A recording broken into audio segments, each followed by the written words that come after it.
Magandang araw mga Kalingap, kung bago ka pa lang sa aking YouTube channel please like and subscribe Kalingap Community.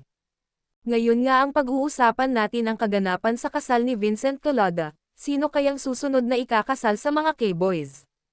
Dumalo nga ang ibang kasamahan ng K-Boys na sina Edo at Dan.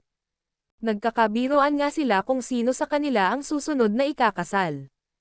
Nagtawanan na nga lang sila at parang si Edo nga daw ang mauuna sa kanilang dalawa kasi in love nga daw ngayon si Edo at kita naman sa mata ni Edo na kinikilig siya.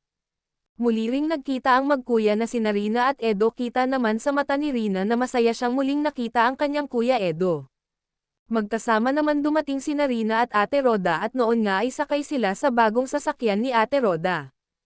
Komportable na nga silang makalakad ngayon dahil may sarili na silang sasakyan. Ngayon ay makakasama na rin si Rina kung mag-scout si Ate Roda.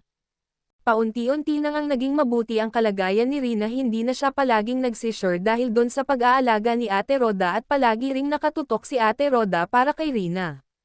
Sa kasal nga ni Vincent kita mo talagang lumulutang nga ang ganda ng ating prinsesa sa kanyang suot na color blue na dress.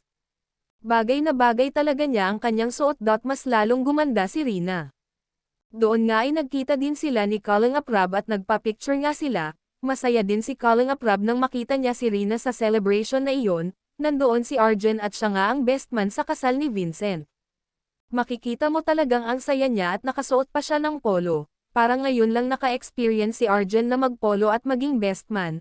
Tila ba nagkasiyahan sila sa araw na iyon. Muli nga ay binabati namin si Vincent Collada at sa kanyang asawa best wishes. Hanggang dito na lang at wag din kalimutan subscribe ang mag-amang Kalingap Rob at sa tatay niyang si Val Santos Matubang.